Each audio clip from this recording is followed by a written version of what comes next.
সবুজে ঘেরা এক গভীর জঙ্গলের পাশে ছিল ছোট্ট একটা গ্রাম। সেই গ্রামে থাকত এক গরিব কিন্তু সৎ মনের মেয়ে। তার জীবন ছিল খুব সাধারণ। প্রতিদিন জঙ্গলে গিয়ে কাঠ আর ফল কুড়িয়ে এনে বাজারে বিক্রি করাই ছিল তার কাজ।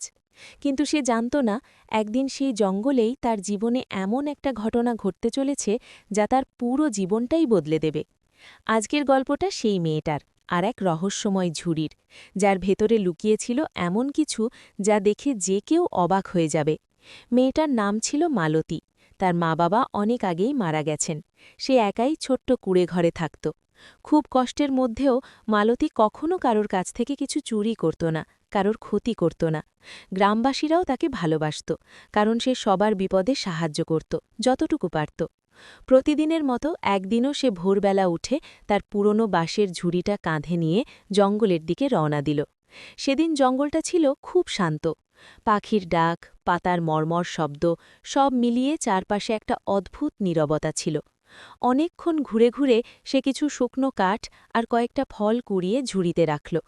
ঠিক তখনই সে খেয়াল করল, ঝুড়ির ভেতর থেকে হালকা একটা আলো বেরোচ্ছে। প্রথমে সে ভাবল হয়তো সূর্যের আলো পাতার ফাঁক দিয়ে পড়ে এমন লাগছে, কিন্তু একটু পরে সে দেখল আলোটা আসলেই ঝুড়ির ভেতর থেকেই বেরোচ্ছে। মালতীর বুক কেঁপে উঠল। সে ধীরে ধীরে ঝুড়িটা মাটিতে নামিয়ে রাখল। চারপাশে তাকিয়ে দেখল কেউ নেই। জঙ্গলটা তখন আরও নিস্তব্ধ লাগছিল। সে সাহস করে ঝুড়ির ঢাকনাটা একটু খুলল। ঢাকনা খুলতেই তার চোখ ছানা বড়া হয়ে গেল। ঝুড়ির ভেতরে ছোট ছোট সোনার দানার মতো কিছু জ্বলজ্বল করছে। আলোটা এত উজ্জ্বল ছিল যে মালতী চোখ সরিয়ে নিতে বাধ্য হল।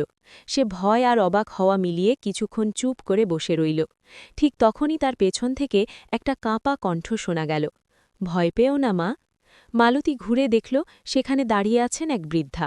সাদা কাপড় পরা, হাতে লাঠি, মুখে শান্ত একটা হাসি। মালতী বলল, মা, এগুলো কি? এটা তো আমার জিনিস নয়। বৃদ্ধা ধীরে ধীরে বললেন, তুমি সৎ আর পরিশ্রমী। এই ঝুড়িটা আজ তোমাকে একটা সুযোগ দিয়েছে, কিন্তু মনে রেখো, লোভ করলে এই সব কিছু হারিয়ে যাবে। মালতী বলল, আমি এগুলো নিজের জন্য চাই না, আমি শুধু সাধারণভাবে বাঁচতে চাই। বৃদ্ধা মৃদু হেসে বললেন, ঠিক তাই করো। প্রয়োজন মতো নেবে আর বাকিটা ভালো কাজে ব্যবহার করবে। এই কথা বলেই বৃদ্ধা ধীরে ধীরে জঙ্গলের ভেতর হারিয়ে গেলেন। মালতী তখনও বুঝতে পারছিল না সবটা স্বপ্ন না সত্যি। সেদিন মালতী ঝুড়ি থেকে অল্প কয়েকটা সোনার দানা নিয়ে বাজারে গেল। সেগুলো বিক্রি করে সে প্রথমবার পেট ভরে খাবার খেল। তারপর সে গ্রামের এক অসুস্থ বৃদ্ধর ওষুধ কিনে দিল, এক গরিব শিশুর পড়ার খরচ দিল। সে নিজের জন্য খুব কমই রাখত। দিন যেতে যেতে গ্রামের সবাই লক্ষ্য করল, মালতীর কাছে যেন অদ্ভুতভাবে টাকা আসে, কিন্তু সে বদলায় না। আগের মতোই সাধারণ থাকে, আগের মতোই সবার পাশে দাঁড়ায়। কিন্তু গ্রামে ছিল এক লোভী মানুষ। সে সব কিছু লক্ষ্য করছিল। একদিন সে মালতীকে লুকিয়ে অনুসরণ করল এবং দেখল সেই রহস্যময় ঝুড়িটা। রাতে সে চুপি চুপি মালতীর ঘর থেকে ঝুড়িটা চুরি করে নিল। সে খুব খুশি হয়ে ভাবল এবার সে অনেক বড়লোক হয়ে যাবে। সে ঝুড়ির ঢাকনা খুলল, কিন্তু ঝুড়ি খুলতেই কোনো আলো বেরোল না।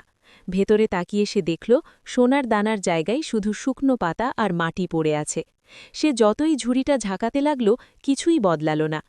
পরদিন মালতী ঝুড়িটা ফিরে পেল। সে দেখল ঝুড়ির ভেতরে আবার সেই পরিচিত হালকা আলো জ্বলছে। তখন সে বুঝল এই ঝুড়ির জাদু আসলে সোনায় নয়, জাদু আছে তার সততা আর ভালো মনে। সেদিন থেকে মালতী আরও বেশি করে মানুষের উপকার করতে লাগল আর শান্তভাবে নিজের জীবন কাটাতে লাগল। আর এইভাবেই বন্ধুরা, আজকের গল্পটা এখানেই শেষ করলাম। এই গল্পটা আমাদের শেখায় সত্যিকারের সম্পদ হল ভালো মন আর সততা। এখানেই গল্পটা শেষ। আপনাদের যদি আজকের গল্পটা ভালো লেগে থাকে তাহলে অবশ্যই ভিডিওটাকে লাইক দিন আর শেয়ার করুন। আর এমন আরও সুন্দর সুন্দর গল্প নিয়মিত শুনতে আমাদের চ্যানেলটাকে সাবস্ক্রাইব করুন। নতুন গল্প নিয়ে খুব শিগগিরই আবার দেখা হবে। ধন্যবাদ।